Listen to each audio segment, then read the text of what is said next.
ஓம் ஸ்ரீ வராகிதாயே போற்றி போற்றி, சிம்ம வாகினியே போற்றி. நல்லதே நினைப்போம், நல்லதே நடக்கும். சக்தி வராகியின் பிள்ளைகளுக்கு இந்த வராகி தாயின் ஆசீர்வாதம் என்றுமே முழுமையாக கிடைக்கும். உன் தாயானவள் உன் குலதெய்வ வாக்கினை அல்லவா உனக்கு கொண்டு வந்திருக்கின்றேன். நீண்ட நாட்களுக்கு பிறகு உன்னுடைய குலதெய்வத்திடம் இருந்து உனக்கான நல்ல செய்தி ஒன்று வந்திருக்கிறது.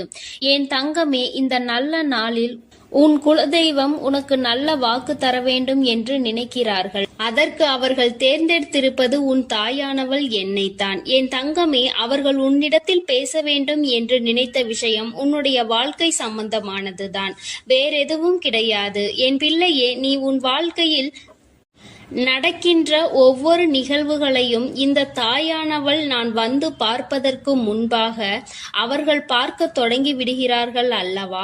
அவர்கள்தானே முதன்மையானவர்கள். நீ என்ன நிகழ்வுகளை இல்லத்தில் நடத்தினாலும், உன் வாழ்க்கையில் என்ன நடந்தாலும் அது யாருக்கு தெரிகின்றதோ இல்லையோ, உன்னுடைய குலதெய்வத்திற்கு சர்வ நிச்சயமாக தெரியும் என்பதில் எந்த ஒரு மாற்று கருத்தும் கிடையாது. இந்த தாயானவள் நானே உன் குலதெய்வத்திற்கு பின்னால் தான் உன்னை காண வர முடியும் என்பதை நீ புரிந்து கொள்ள வேண்டும். உனக்கு என்ன கஷ்டம் வந்தாலும், உனக்கு என்ன பிரச்சனைகள் வந்தாலும், உன்னை தேடி முதலில் வருவது உன்னுடைய குலதெய்வம் என்பதில் எந்த ஒரு மாற்று கருத்தும் கிடையாது. என் தங்கமே, உன்னுடைய குலதெய்வம் உன் கஷ்டங்களை எல்லாம் முன்னின்று காண்கின்றார்கள். அவர்கள் தருகின்ற வாக்கினை ஒருபொழுதும் நீ தவறவிட்டு விடக்கூடாது. ஏனென்றால் என் பிள்ளையே, உன்னுடைய வாழ்க்கையில் நடக்க இருக்கின்ற எல்லா விஷயங்களையும் தெரிந்து வைத்திருப்பவர்கள் அவர்கள்தான். நிச்சயமாக உனக்கு அதற்கான நல்ல தீர்வினையும் கொண்டு வந்து சேர்ப்பார்கள் என்பதில் எந்த ஒரு சந்தேகமும் வேண்டாம். உன்னுடைய பிரச்சனைகளுக்கெல்லாம் முதலில் தீர்வு அவர்களிடம்தான் அதிகமாக இருக்கும். அவர்கள் சொல்கின்ற எல்லா விஷயங்களையும் உன் அம்மா நான் அப்படியே உன் வாழ்க்கையில் நடத்தி கொடுப்பேன். நான் தனித்து நின்று எதையும் உன் வாழ்க்கையில் செய்வது கிடையாது. உன் குலதெய்வத்திடம் இருந்து கருத்து கேட்டுதான் உன் வாழ்க்கையில் என்ன நடத்த வேண்டும் என்ற முடிவுகளை நான் எடுக்க முடியும். இது நாள் வரையிலும் உன் வாழ்க்கையில் நீ எத்தனையோ வேதனைகளை அனுபவித்திருப்பாய், எத்தனையோ கஷ்டங்களை கண்டிருக்கின்றாய், எத்தனையோ சோதனைகளையும் நீ கண்டிருக்கின்றாய். பல சோதனைகளை கண்டு இந்த வாழ்க்கையில் நீ வெற்றி பெறக்கூடிய சூழ்நிலையை இப்பொழுதுதான் உணரத் தொடங்கி இருக்கின்றாய். அதனால்தான் இன்று உன்னுடைய குலதெய்வத்தின் வாக்கினை நான் கொண்டு வந்திருக்கின்றேன். என் அன்பு பிள்ளையே, இந்த நல்ல நாளில் குலதெய்வத்தின் வாக்கு கிடைப்பது என்பது அத்தனை சாதாரண விஷயம் கிடையாது என் தங்கமே. அதனால் உனக்கு கிடைக்கும் பொழுது அதனை நீ சரியாக உன் வாழ்க்கையில் பயன்படுத்திக் கொள் என்றுதான் அம்மா சொல்கின்றேன். என்றென்றைக்கும் உனக்கு நல்ல ஆசீர்வாதங்களை வழங்கி கொண்டு இருக்கின்றார்கள். அவர்களை நீயே வேண்டாம் என்று தள்ளி நிற்க சொன்னாலும் அவர்கள் உன்னை விட்டு ஒரு அடி கூட விலகி நிற்பது இல்லை என்பதை நீ புரிந்து கொள்ள வேண்டும். என் தங்கமே, எல்லாவற்றிற்கும் முதன்மையாக இருக்கக்கூடிய உன் குலதெய்வம் இன்று உனக்கு தர வந்திருக்கின்ற இந்த வாக்கானது உன்னுடைய வாழ்க்கையில் அதிசக்தி வாய்ந்த வாக்காக இருக்கும். என் குழந்தையால் மறக்க முடியாத நல்ல வாக்காக இருக்கும். என் தங்கமே, நான் எப்பொழுதும் உன்னை தேடி வந்து உன்னோடு பேசிக் கொண்டிருப்பதை உன் குலதெய்வம் கண்டதினால்தான் என் மூலமாக உன்னிடத்தில் பேசுகிறார்கள். அதற்கும் என் பிள்ளைக்கு சந்தேகம் வரும் அல்லவா? குலதெய்வம் என்னிடத்தில் பேச வேண்டியதுதானே, எதற்காக உன் மூலமாக என்னிடத்தில் பேசுகிறார்கள் என்ற சந்தேகம் உனக்கு வரத்தானே செய்யும். என் தங்கமே, உன்னுடைய சந்தேகத்திற்கான பதிலை நான் இப்பொழுதே உன்னிடம் சொல்லிவிடுகின்றேன். நீ என்னோடு அதிக அன்போடு இருப்பதனால் என் மூலமாக உன்னை காண வந்திருக்கின்றார்கள். அப்படியானால் ஒரே நேரத்தில் உன்னுடைய குலதெய்வத்தையும் உன்னுடைய இஷ்ட தெய்வத்தையும் கண்டுவிட்ட பலன் உனக்கு கிடைத்து விடும் அல்லவா?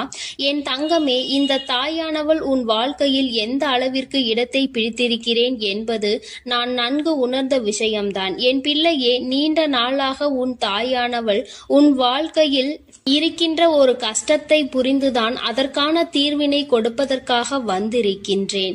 இனி இந்த வாழ்க்கையில் உனக்கு நல்லது நடக்கும் என்பதை நீ முழுமையாக நம்பிவிட்டாலே போதும்.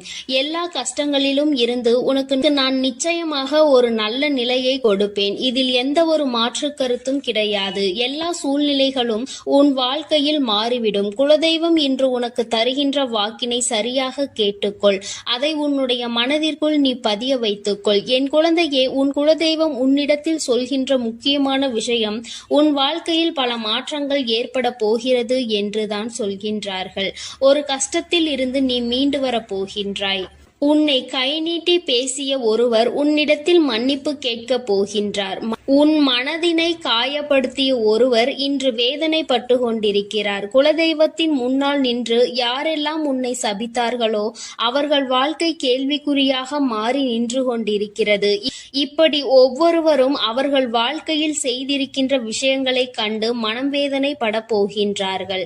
உனக்கு வாழ்க்கையில் கஷ்டம் வந்துவிட்டது என்று எண்ணி வருத்தப்படாமல், என் பிள்ளையே, இனி உன் வாழ்க்கையில் நடப்பது எல்லாமே உன் சந்தோஷத்தை மட்டுமே அடிப்படையாக கொண்டது என்பதை நீ புரிந்து கொண்டால் போதும்.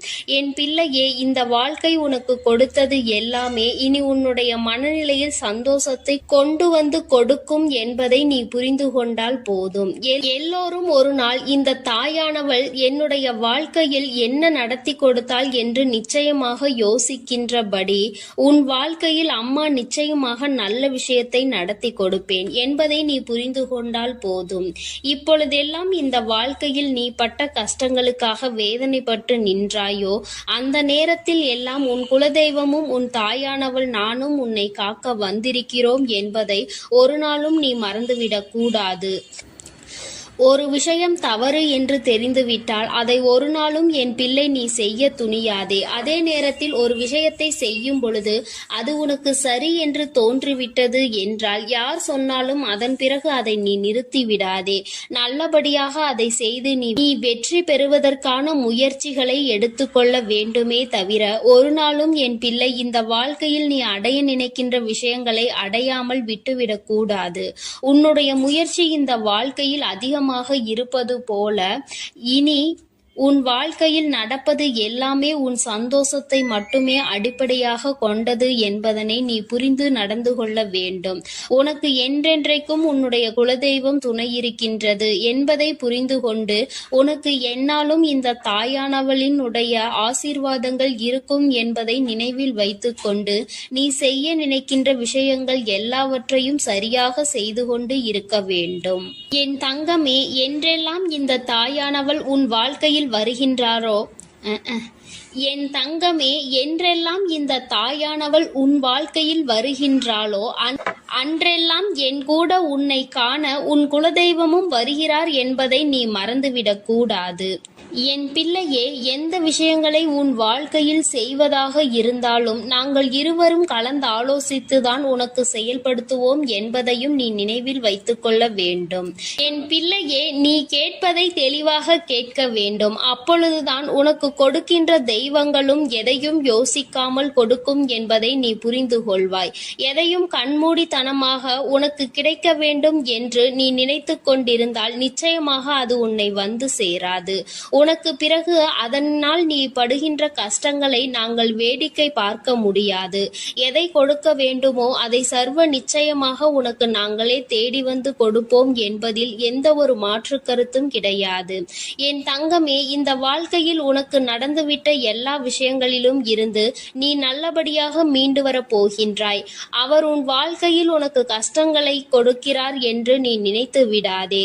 அவர்கள் நிச்சயமாக உன்னை நினைத்து வருத்தப்படதான் செய்கின்றார்கள். உனக்கு நல்ல நேரம் ஆரம்பித்து விட்டது என்பதை தான் உன் குலதெய்வம் இன்று நான் உன்னிடத்தில் சொல்ல வந்தேன். இனி எந்த சூழ்நிலையிலும் நீ கவலைப்படாமல் இரு. நான் உன் வாழ்க்கையை உயர்நிலைக்கு கொண்டு செல்ல போகின்றேன்.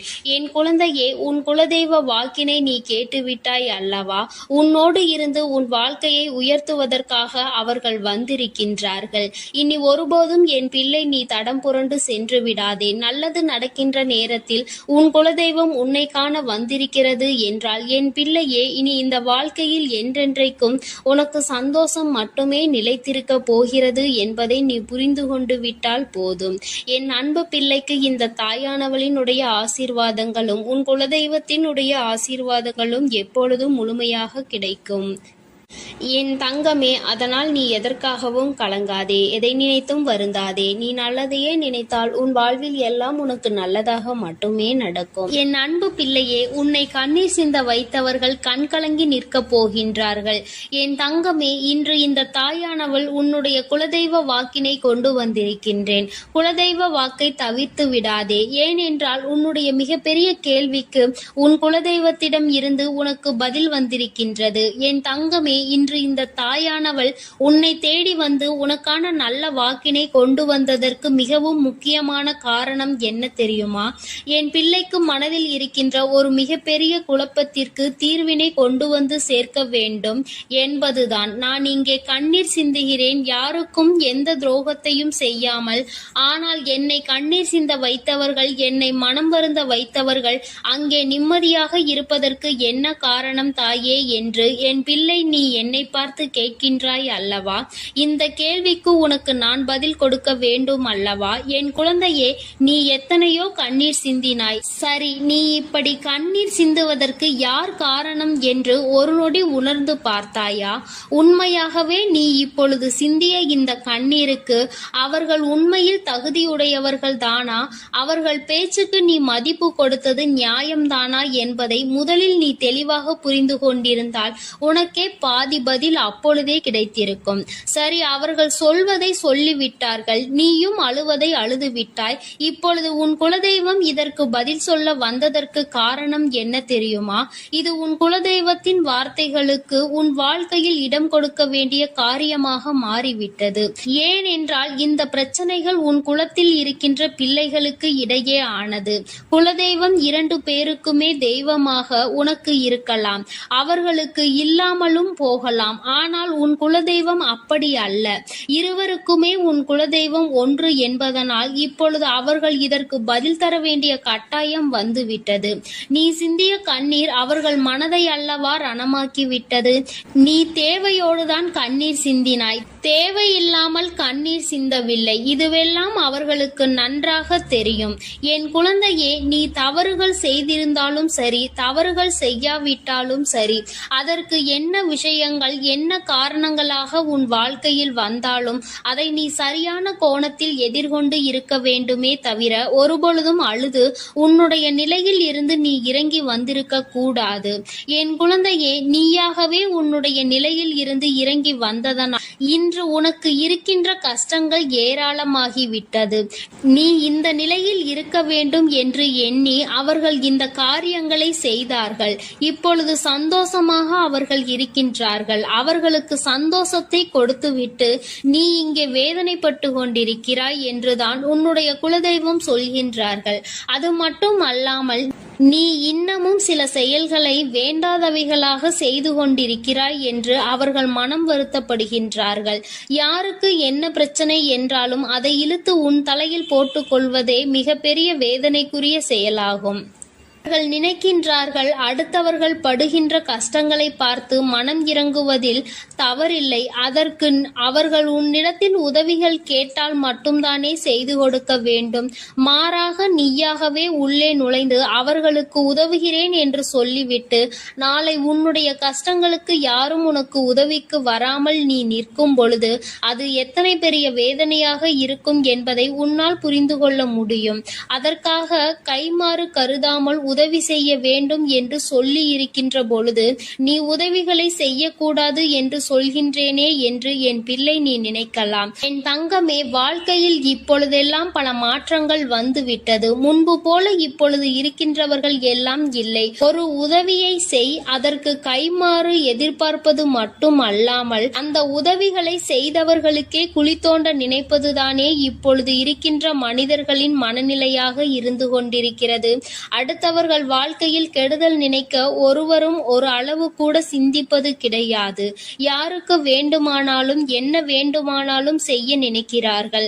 அதனால் அவர்கள் நினைக்கின்ற விஷயங்கள் எல்லாம் சரிதான் என்று எல்லாவற்றையும் விட்டுவிடக் கூடாது என்றுதான் உன் குலதெய்வம் சொல்கின்றார்கள். வேண்டியவர்கள் வேண்டாதவர்கள் என்றெல்லாம் இப்பொழுது கிடையாது. உண்மையில் எவரினுடைய வார்த்தைகள் உனக்கு ஆறுதலையும் அன்பையும் கொடுக்கின்றதோ அவர்கள் மட்டுமே உனக்கு வேண்டிய யாருடையவர்கள், உனக்கு யாருடைய வார்த்தைகள் உனக்கு வேதனைகளை அதிகமாக கொடுக்கின்றதோ அவர்கள் உனக்கு வேண்டாதவர்கள். இப்பொழுதெல்லாம் இப்படிதான் உனக்கு இருக்கின்ற உறவுகளை கணிக்க வேண்டுமே தவிர ஒருபொழுதும் நீ உறவுகள் என்று எண்ணி தேவையில்லாத நட்புகளை வளர்த்து கொள்ளாதே. என் பிள்ளையே, தெரியாதவர்கள் கூட ஓடி வந்து உதவிகளை செய்து கொடுத்து விடுவார்கள். தெரிந்தவர்கள் இங்கே உதவிகளை செய்வது கிடையாது. தெரிந்தவர்கள்தான் அடுத்தவர்களுக்கு உதவிகளை செய்தால் எங்கே அவர்கள் வாழ்க்கையில் முன்னேற்றம் வந்துவிடுமோ என்று எண்ணி அதை செய்ய மறுக்கின்றார்கள். என் தங்கமே, இதையெல்லாம் இனிமேல் உன் வாழ்க்கையில் நடக்க இருக்கின்ற விஷயங்கள். அதனை உனக்கு புரிய வைக்க வேண்டும். அதன் பிறகாவது என் பிள்ளை இந்த வாழ்க்கையில் என்ன நடந்து கொண்டிருக்கிறது என்பதை புரிந்து கொண்டு அதற்கு ஏற்றது போல நீ வாழவும் தொடங்கி விடுவாய். இனியும் இந்த சூழ்நிலைகள் இப்படியே இருக்கும் என்றால் நீ உன்னுடைய மனநிலையில் மாற்றங்களை கொண்டு வர வேண்டும். நான் இப்படிதான் இருப்பேன், இப்படிதான் வேதனையை அனுபவிப்பேன் என்றால் யாராலும் உன்னை எதுவும் செய்துவிட முடியாது அல்லவா? உன்னுடைய குலதெய்வம் அதை தான் சொல்லி அங்கே வேதனைப்பட்டு கொண்டிருக்கின்றார்கள். அதனால் என் குழந்தையே, இனி ஒருபொழுதும் இந்த வாழ்க்கையில் உனக்கு கிடைத்த கஷ்டங்களை எண்ணி வேதனைப்படாமல் இனி உன்னுடைய வாழ்க்கையில் உன்னை தூக்கி நடத்துகின்ற தெய்வமாக நான் இருப்பேன் என்பதை நீ மனதில் வைத்து கொண்டு உனக்கு செய்கின்ற விஷயங்களை எல்லாம் பார்த்து நீ கணக்கில் எடுத்துக்கொள்ள வேண்டாம். யாரை விட்டுவிட வேண்டும் என்பது உன்னுடைய கையில் தான் இருக்கிறது. எல்லாவற்றிற்கும் மேலாக இந்த வாழ்க்கை உனக்கு கொடுக்க நினைத்த சோதனைகளை எல்லாம் நீ கடந்து வந்து யார் உன்னை அள வைத்தார்களோ அவர்கள் முன்னிலையில் நீ வாழ்ந்து காட்ட வேண்டும். உன் குலதெய்வம் இன்னொன்றையும் சொல்லி இருக்கின்றார்கள். உன்னை கண்ணீர் சிந்த வைத்தவர்கள் அங்கே மிகுந்த மனவேதனைக்கு ஆளாகி நிற்கப் போகின்றார்கள். அடுத்தவர்களுக்கு வேதனையை கொடுப்பதற்கு முன்பாக சற்று சிந்தித்து இருந்தால் இன்று அவர்கள் நல்ல நிலைக்கு வந்திருப்பார்கள். ஆனால் அவர்கள் இன்று உன் குலதெய்வத்தின் கையால் தண்டனை பெறுவதற்கு தயாராக நிற்கின்றார்கள். இனியாவது இந்த வாழ்க்கையை பற்றிய கவலை மற்றவர்கள் மீது செலுத்தாமல் உனக்கு நல்லபடியாக இருக்கும் என்பதை நீ மனதார நம்பிவிட்டால் போதும். எப்பொழுதுமே உனக்கு மன நிம்மதி கிடைக்கும். உன் குலதெய்வம் உனக்கு துணையாக இருக்கின்றது. உன் குலத்தில் இருக்கின்றவர்கள் தானே என்று அவர்கள் யாரையும் விட்டுவிடுவதில்லை. அவர்கள் தவறு செய்கின்றவர்களுக்கு தண்டனை என்ற ஒன்று எப்பொழுதும் கிடைத்தே தீரும் என்றுதான் சொல்கின்றார்கள். அந்த தண்டனையை அவர்கள் இந்த வாழ்க்கையில் அனுபவித்தே தீருவார்கள் என்பதிலும் எந்த மாற்று கருத்தும் கிடையாது. எதுவாக இருந்தாலும் இல்லையே, நீ மட்டும் மனதார எந்த துரோகத்தையும் செய்து விடாதே. இனி இந்த வாழ்க்கை உனக்கு நல்லதை கொடுக்க வேண்டும் என்றால் கெட்ட மனிதர்களிடம் இருந்து சற்று ஒதுங்கி இருக்க பழகிக்கொள். அவர்களை பற்றி தெளிவாக புரிந்து கொண்டு அவசரப்பட்டு நீ அழுது உன்னுடைய பலவீனத்தால் உன் சந்தோஷத்தை நீயே இழந்து விடாதே. என் அன்பு பிள்ளைக்கு இந்த தாயானவளினுடைய ஆசீர்வாதங்களும் உன் குலதெய்வத்தினுடைய ஆசீர்வாதங்களும் எப்பொழுதும் முழுமையாக கிடைக்கும். என் தங்கமே, அதனால் நீ எதற்காகவும் கலங்காதே, எதை நினைத்தும் வருந்தாதே. நீ நல்லதையே நினைத்தால் உன் வாழ்வில் எல்லாம் உனக்கு நல்லதாக மட்டுமே நடக்கும். என் அன்பு பிள்ளையே, இன்று உன்னுடைய குலதெய்வத்திடம் இருந்து ஒரு முக்கியமான செய்தியோடு வந்திருக்கிறேன். அவர் உன்னுடைய வாழ்க்கை சம்பந்தமான ஒரு செய்தியினை தான் கொண்டு வந்திருக்கிறார். என் தங்கமே, என் மூலமாக அதனை உனக்கு தெரிவிக்க வேண்டும் என்று அவர்கள் ஆசைப்படுகின்றார்கள். ஏனென்றால் இந்த வராகியாகிய என்னுடைய ஆசீர்வாதங்களும் என்னுடைய உதவியும் சேர்ந்து உனக்கு கிடைக்க வேண்டும் என்று அவர்கள் நினைக்கின்றார்கள். அதனால்தான் என் மூலமாக உனக்கு அதனை தெரிவிக்க நினைக்கின்றார்கள். என் குழந்தையே, உன்னுடைய வாழ்க்கை இன்றிருக்கின்ற சூழ்நிலையை பார்த்து அவர்கள் மிகுந்த மனவேதனை அடைகின்றார்கள். ஏனென்றால் தேவையில்லாத அர்த்தமில்லாத கோபங்களினால் உன்னுடைய வாழ்க்கை இன்று தலைகீழாக மாறி கிடக்கின்றது. உன்னுடைய உண்மையான அன்பினை ஏற்றுக்கொள்ள முடியாமல் அதற்கு மதிப்பு கொடுக்காமல் தேவையில்லாத கோபதாபங்களால் உன்னை பிரிந்து உன்னுடைய உறவுகள் இருந்து கொண்டிருக்கிறது. என் தங்கமே, உன்னுடைய குலதெய்வம் இவற்றை எல்லாம் பார்த்து கொண்டுதான் இருக்கிறது. அவர்களுக்கு தெரியும் அல்லவா யார் மீது தவறு இருக்கின்றது, யார் மீது தவறு இல்லை என்று. என் தங்கமே, உன் மீது தவறு இல்லை என்பதை அவர்கள் நன்றாக புரிந்து கொண்டுதான் இப்பொழுது உன்னோடு பேச, உனக்கு நல்ல வாக்கு கொடுக்க, உன் மனதிற்கு நல்ல ஆறுதல் கொடுக்க வந்திருக்கின்றார்கள். உன்னுடைய மனதில் இருக்கின்ற வேதனைகளை அவர்களை விட வேறு யாராலும் உணர்ந்து கொள்ள முடியாது. உன்னுடைய குலத்தினை காக்கின்ற தெய்வம் இன்று நீ உன்னுடைய குலத்தோடு ஒன்றுபட்டு இல்லாமல் பிரிவினையில் இருப்பதைக் கண்டு அவர்கள் சிறிது மனவேதனையில் இருந்து கொண்டுதான் இருக்கின்றார்கள். ஆனாலும் உன் மீது தவறு இல்லை, உன்னை சுற்றி இருப்பவர்கள் மீதுதான் தவறு இருக்கின்றது. நயவஞ்சகத்தால் உன்னை வீழ்த்த நினைத்தவர்களை தான் நீ விட்டு பிரிந்திருக்கிறாய் என்பதும் அவர்களுக்கு நன்றாக தெரியும். அதனால்தான் அந்த நயவஞ்சகர்களை விட்டுவிட்டு உன்னிடம் பேசுவதற்காக ஆசைப்படுகின்றார்கள். என் குழந்தையே, அவர்கள் சொன்னதை நான் உன்னிடம் சொல்கிறேன், கேள். என் பிள்ளையே, நீ உன்னுடைய வாழ்க்கையை நல்லபடியாக இந்த தாய் நான் உன்னுடைய குலதெய்வம் அமைத்து கொடுத்தபடி தான் வாழ வேண்டும் என்று ஆசைப்படுகின்றாய். ஆனால் உன்னை சுற்றி இருப்பவர்கள் உன்னை வாழ விடாமல் தடை செய்து கொண்டிருக்கின்றார்கள். நீ என்ன செய்தாலும் உனக்கு இடைஞ்சல்கள் தான் கொடுத்து கொண்டிருக்கின்றார்கள். அவர்கள் என்னை தான் வணங்குகிறார்கள். நான் அவர்களுக்கு நல்ல புத்தியை தான் கொடுத்தேன். ஆனால் அவர்கள் தீய வழியை தான் நாடி செல்கின்றார்கள். நான் எத்தனையோ முறை அவர்களை நல்வழிப்படுத்துவதற்கு பல வாய்ப்புகளை ஏற்படுத்தி கொடுத்து பார்த்தேன். ஆனாலும் அந்த வாய்ப்புகளை அவர்கள் சரியாக பயன்படுத்தி கொள்ளவில்லை. நீ என்ன சொல்வது, நான் என்ன கேட்பது என்பது போல நடந்து கொண்டிருக்கின்றார்கள்.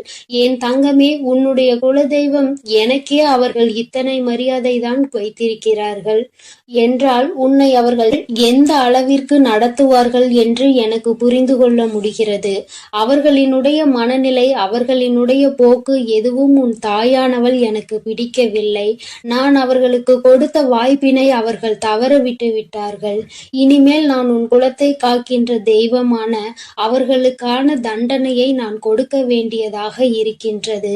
நான் சில தண்டனைகளை மறைமுகமாக கொடுத்து பார்த்தேன். ஆனால் அந்த தண்டனையை அவர்கள் கொஞ்சம் கூட மதிக்கவும் இல்லை. அந்த தவறுகளை திரும்ப திரும்ப செய்து கொண்டேதான் இருக்கின்றார்கள்.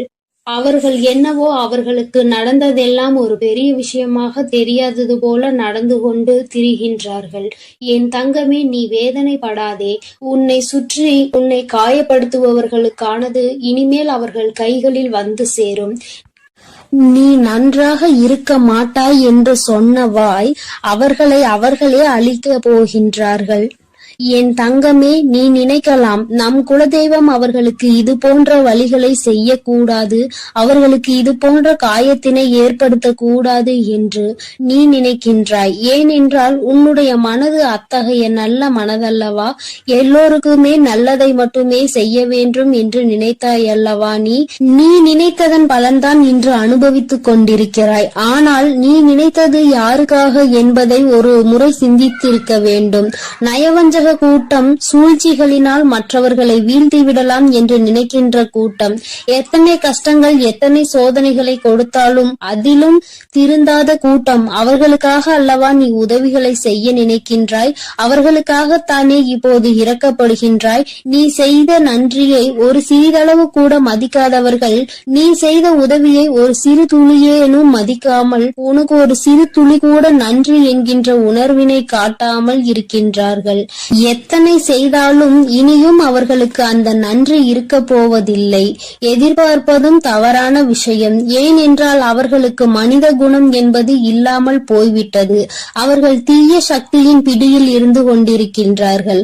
அதனால் அவர்களை தீய சக்தியின் பிடியில் இருந்து மீட்டெடுப்பதோடு மட்டுமல்லாமல் நல்ல பாடத்தினை புகட்ட வேண்டுவது உன்னுடைய குலதெய்வத்தினுடைய கடமையாக இருக்கின்றது. என் தங்கமே, நீ வேதனைப்படாதே. உன் வாழ்க்கை சில சமயங்களில் உனக்கு பிரச்சனைகளை தரும் பொழுதெல்லாம் நீ நினைக்கின்றாய், அவர்கள் விட்ட சாபமாக இருக்குமோ, நம்மை சுற்றி சுற்றி நமக்கு செய்ய நினைத்த தீய வினைகளாக இருக்கும் என்று. என் தங்கமே, நிச்சயமாக அவர்களின் சாபங்களோ அவர்கள் தீய வினைகளும் ஒருபோதும் உன் வாழ்க்கையில் பலிக்காது. இதுவரை பலிக்கவும் இல்லை. உன்னுடைய வாழ்க்கையில் நடந்து கொண்டிருக்கின்ற பிரச்சனைகளுக்கு உன்னோடு இருப்பவர்களே காரணமாக இருக்கின்றார்கள். அர்த்தமற்ற கோபங்கள், தேவையில்லாமல் மற்றவர்களின் பேச்சை கேட்பது, இது போன்ற செயல்களால் உன்னுடைய உண்மையான அன்பினை வெறுத்து ஒதுக்கி இப்பொழுது வாழ வழியில்லாமல் தவித்து நின்று கொண்டிருக்கிறார்கள். உன்னை பிரிந்தவர்கள் நன்றாக இருக்கின்றார்கள் என்று நீ ஒருபோதும் எண்ணி விடாதே. நான் என் குழந்தையை வேதனைப்படுத்தியவர்களுக்கு நிச்சயமாக சந்தோஷத்தினை ஒருபோதும் வழங்கிவிட மாட்டேன். அது எத்தனை பெரிய தவறு என்பதை அவர்கள் நிச்சயமாக உணரும் வரை இந்த தாயானவள் அவர்களுக்கு பாடத்தினை புகட்டிக் கொண்டுதான் இருப்பேன். என் குழந்தையே, உன்னுடைய குலதெய்வமான நான் இனிமேல் உன் வாழ்க்கையில் நடக்கின்ற பல நல்ல நிகழ்வுகளுக்கு பொறுப்பெடுத்துக் கொள்கிறேன். நீ சந்தோஷமான மனநிலைக்கு மாற போகின்றாய். உனக்கு தீங்கு செய்ய நினைத்தவர்கள் அதற்கான பலனை அனுபவிக்க போகின்றார்கள். உன்னை விட்டு பிரிந்த வாழ்க்கை மீண்டும் உன்னிடமே வந்து சேரப் போகின்றது.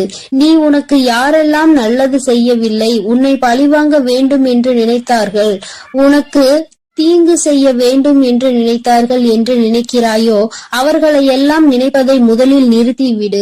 அவர்களை எல்லாம் ஒரு ஆளாக நீ மதிக்கவே வேண்டிய அவசியம் இல்லை. உன் முன்னால் வந்து நின்றால் கூட யாரோ என்று கடந்து சென்று கொண்டே இரு. ஒருபோதும் அவர்களினுடைய உறவை நீ ஒட்டிக்கொள்ள வேண்டும் என்று நினைக்க தேவையில்லை. இந்த உறவு உன் வாழ்க்கை முழுவதும் தொடரப்போவதும் இல்லை. நிச்சயமாக ஏதாவது ஒரு இக்கட்டான கட்டத்தில் உன்னை யாரென்று தெரியாதது போல நடந்து கொள்வார்கள். நிறைய அதற்கான வாய்ப்புகள் இருக்கின்றது. இன்றிருக்கின்ற மனிதர்களின் மனநிலை எல்லாம் அப்படிதான் இருக்கிறது. எல்லாம் தனக்கு மட்டும்தான், வேறு யாருக்கும் எதுவும் கொடுக்க கூடாது என்ற எண்ணம் அவர்களுக்குள் இருக்கும் வரை அவர்கள் வாழ்க்கையில் ஒருபோதும் எந்த ஒரு முன்னேற்றத்தையும் கண்டுவிட முடியாது. என் குழந்தைகளை நான் என்னுடைய குடும்பம் ஒற்றுமையாக இருக்க வேண்டும் என்றுதான் ஆசைப்பட்டேன். ஆனால் அதில் இது போன்ற நயவஞ்சகர்கள் இருக்கும் பொழுது நானே ஒற்றுமையாக இருப்பதே எப்படி என்று யோசிக்க ஆரம்பித்து விட்டேன். இது போன்ற நயவஞ்சகர்களின் பிடியில் என்னுடைய குழந்தை சிக்காமல் இருப்பதே நல்லது என்பதை உணர்ந்து கொண்டேன். எனக்கு என்ன கஷ்டம் வந்தாலும் என்னுடைய குலதெய்வம் என்னை கைவிடாது, என்னை நிச்சயமாக காப்பாற்றும் என்று நீ நல்ல எண்ணத்தோடு நினைக்கின்றாய் அல்லவா? நிச்சயமாக உன்னை ஒருபோதும் நான் கைவிட மாட்டேன். அதே சமயத்தில் உன் குடும்பத்திலேயே இருப்பவரே அவருக்கு நல்லது செய்வேன் என்று நினைத்து கொண்டு அவர் மனதில் எந்த ஒரு நல்ல எண்ணங்களும் இல்லாமல், நேர்மை என்பது துளி கூட இல்லாமல் செயல்களை செய்து கொண்டு இருக்கும் பொழுது ஒருபோதும் என்னுடைய ஆசிகள் அவர்களுக்கு கிடைக்காது. என் தங்கமே, உன்னுடைய குலதெய்வத்தினை வாக்கினை கேட்டாய் அல்லவா? ஒருபோதும் உனக்கு நயவஞ்சகத்தை செய்பவர்கள், உனக்கு துரோகத்தை செய்ய நினைப்பவர்களுக்கு அவர்கள் ஒருபோதும் துணை போகவும் மாட்டார்கள். அவர்களுக்கு எந்த ஒரு நல்ல விஷயங்களையும் செய்து கொடுக்கவும் மாட்டார்கள். உன்னுடைய உண்மையான பக்திக்கு நிச்சயமாக அவர்கள் நல்ல பலனை கொடுப்பார்கள். அதனால் நீ துரோகிகளை நினைத்து வருத்தப்படாதே, அவர்களை நினைத்து வேதனைப்படாதே. என்ன வேண்டுமானாலும் அவர்கள் செய்துவிட்டு போகட்டும். உன்னுடைய குலதெய்வத்தோடு இந்த வராகியும் உனக்காக எப்பொழுதும் நிற்கும் பொழுது நீ எதற்காகவும் வருந்தக்கூடாது. என் அன்பு குழந்தைக்கு இந்த ஆதிபராசக்தியின் அன்பும் ஆசீர்வாதமும் முழுவதுமாக கிடைக்கும். ஓம் சக்தி, ஓம் ஆதிபராசக்தி.